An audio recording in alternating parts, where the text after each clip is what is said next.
नमस्कार, माझे नाव आहे सौ अवंतिका हेमंत कदम।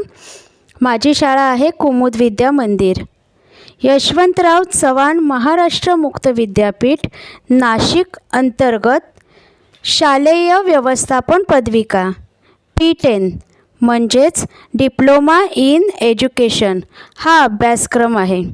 त्यातील 114 म्हणजेच 114 कार्यालयीन व्यवस्थापन या विषयाची माहिती पाहूया। शाळा सोडल्याचा दाखला यामध्ये स्कूल लिव्हिंग सर्टिफिकेट दाखल्याची आवश्यकता। विद्यार्थ्यांच्या पालकांच्या मागणीस अनुसरून विद्यार्थ्यांचा किंवा विद्यार्थिनीचा शाळा सोडल्याचा दाखला देण्यात यावा। शाळा सोडल्याचा दाखला यामध्ये त्याचा संपूर्ण अर्थ सामावलेला आहे। पुढे दिलेल्या विविध कारणांसाठी विद्यार्थ्यांना शाळा सोडल्याचा दाखला त्यांच्या पालकांच्या लेखी मागणीवरून द्यावा लागतो। 1. पुढील शिक्षणाकरिता 2. पालकांच्या बदली झाल्यामुळे किंवा पालकांची बदली झाल्यामुळे दुसऱ्या शाळेत प्रवेश घेण्याकरिता 3. एका इयत्तेत एकापेक्षा अधिक वर्षे राहिल्यास 4. सतत गैरहजर राहिल्यास 5. आर्थिक परिस्थितीमुळे 6. नोकरीकरिता। शाळेचा दाखला हा त्या विद्यार्थ्याचे नाव, त्याची जात व पोटजात, त्याचे जन्मस्थळ व जन्मदिनांक, त्याची शैक्षणिक पात्रता व त्याचे वर्तन याचा पुरावा आहे। त्यावरच त्या विद्यार्थ्यांचे किंवा विद्यार्थिनींचे भवितव्य अवलंबून आहे। शाळेची सर्वसाधारण नोंदवही व शाळा सोडल्याचा दाखला यातील नोंदी एकमेकांशी तंतोतंत जुळणाऱ्या असल्या पाहिजेत। दुसरा मुख्य मुद्दा आहे पालकांचा अर्ज। विद्यार्थ्यांना किंवा विद्यार्थिनींना शाळेत प्रवेश घेताना व शाळा सोडताना दाखल्याची आवश्यकता असते। मात्र नवीन शाळेत प्रवेश घेताना व शाळा सोडल्यानंतर या दोन्ही प्रसंगी पालकांना लेखी अर्ज करावा लागतो। तो लेखी अर्ज पाहूनच मुख्याध्यापकांनी विद्यार्थ्याला किंवा विद्यार्थिनीला प्रवेश द्यावा अथवा शाळा सोडल्याचा दाखला द्यावा। विद्यार्थ्यांच्या पालकाने संबंधित शाळेकडे रीतसर अर्ज त्या अर्जाचा नमुना पुढील पृष्ठावर दिला आहे तो मुख्याध्यापकांनी तयार ठेवावा, तो भरून घ्यावा व त्यावर पालकांची सही घ्यावी। शाळा सोडल्याचा दाखल्याचा नमुना इथे दिलेला आहे, तो पहा। याप्रमाणे शाळा सोडल्याच्या दाखल्याचा अर्जाचा नमुना आहे, तो शाळेने तयार करून घ्यावा आणि पालकांकडून भरून घ्यावा। तिसरा मुख्य मुद्दा आहे दाखला देण्याची कार्यवाही। वरीलप्रमाणे पालकाने अर्ज भरून दिल्यानंतर त्या अर्जावर पालकांची सही व दिनांक आहे किंवा नाही याची खात्री मुख्याध्यापकांनी करावी। 1. पालकांचा शाळा सोडल्याचा रीतसर मागणी अर्ज येताच त्याची आवक बारनिशीमध्ये नोंद करून तो दाखला मागणी अर्ज फाईलला लावून ठेवावा। 2. दाखला मागणी अर्ज घेऊन आलेल्या पालकाला मुख्याध्यापकांनी किंवा संबंधित लेखनिकांनी पालकाला योग्य ती परंतु 1 आठवड्यापेक्षा कमी मुदत द्यावी। त्या मुदतीची नोंद पालकाने दिलेल्या अर्जावर करावी।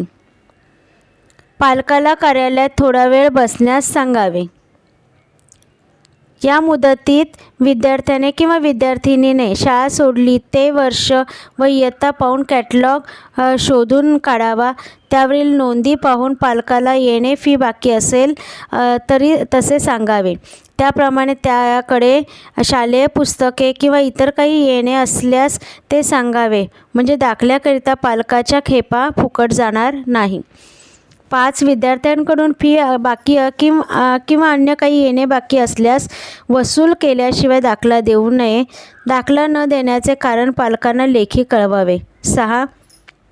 दिलेल्या मुदतीत दाखला तयार करून द्यावा।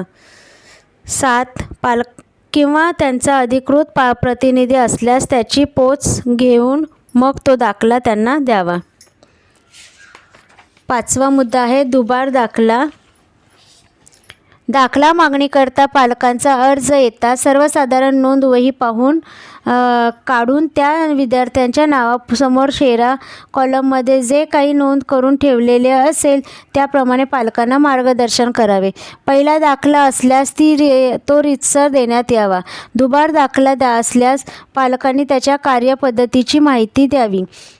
पहिला दाखला दिला होता त्याचे नेमके काय झाले याबाबत पालकांकडून लेखी स्वरूपात माहिती घ्यावी व त्यावर स्वाक्षरी घ्यावी. 2. त्या पालकांच्या लेखी उत्तराने समाधान झाले नाही तर पालकास तालुक्यातील तहसीलदार यांच्यासमोर शपथपत्र म्हणजे ॲफिडेव्हिट करून ते आणून देण्यास सांगावे आणि ॲफिडेव्हिटची मूळ प्रत दप्तरी ठेवून दुबार दाखला द्यावा. 3. दुबार दाखल्याची फी शाळा सोडल्याच्या वर्षानंतरच्या पुढील प्रत्येक वर्षाच्या 1 रुपयाप्रमाणे आकारावी व जास्तीत जास्त 5 रुपये फी आकारावी व फीची पावती पालकांना द्यावी. 4. दुबार दाखला देत असताना त्यात कोणत्याही प्रकारचा बदल करू नये. तो पूर्वी दिलेल्या दाखल्यावरूनच तयार करावा. त्याचीच ती प्रत असावी. जरी नंतरच्या काळात तो विद्यार्थी किंवा विद्यार्थिनी इयत्ता 10वी 12वी परीक्षा उत्तीर्ण झाला असेल तरी आपण केलेल्या पहिली नोंद ग्राह्य मानून त्याबाबत दुबार दाखला द्यावा. दुबार दाखल्याच्या वरील बाजूस डुप्लिकेट म्हणजे दुबार दाखला असे लाल शाईने लिहावे व दाखला लिहून पूर्ण झाल्यानंतर मुख्याध्यापकाने मध्यभागी सही करावी व शिक्का मारावा. दाखला देण्याकरिता कालावधी जास्तीत जास्त 7 दिवस देण्यात यावा. 7. दाखला दिल्यानंतर पालकांकडून पोच घ्यावी. 6वा मुद्दा आहे दाखल्याची विश्वसनीयता. माध्यमिक शाळा संहिता सुधारित आवृत्ती 1986 मधील परिशिष्ट 4 मध्ये दिलेल्या नमुन्यानुसार दाखला असल्यास व त्यावर मुख्याध्यापकाने सही केलेली असल्यास तो दाखला ग्राह्य मानावा. माध्यमिक शाळा संहिता 1986 नियम 32.1 व 2. दुसरा मुद्दा आहे शाळा प्रमुखाच्या अनुपस्थित शाळा सोडल्याचा दाखला देण्याची निकड असेल तर व्यवस्थापनाने प्राधिकृत केलेली व्यक्ती शाळेचा प्रभारी म्हणून दाखल्यावर स्वाक्षरी करेल. माध्यमिक शाळा संहिता 1986 नियम क्रमांक 32.2 पाहावा. 3. विद्यार्थी किंवा विद्यार्थिनीने एका जिल्ह्यातील शाळेतून दुसऱ्या जिल्ह्यातील शाळेत प्रवेश घेतला असल्यास मुख्याध्यापकाने त्या दाखल्याची झेरॉक्स फोटोप्रत काढून ती सत्यता पडताळणीकरिता संबंधित शाळेकडे पाठवून द्यावी. 4. एका राज्यातून दुसऱ्या राज्यातील शाळेत विद्यार्थ्यांनी प्रवेश घेतला असेल तर त्या राज्यात ज्या जिल्ह्यात त्याची शाळा येते त्या जिल्ह्याच्या शिक्षणाधिकाऱ्याची लघु स्वाक्षरी त्या दाखल्यावर असणे आवश्यक असते. अशा विद्यार्थ्याला प्रवेश देताना मुख्याध्यापकाने शिक्षणाधिकारी यांची स्वाक्षरी असलेला दाखला ग्राह्य धरावा.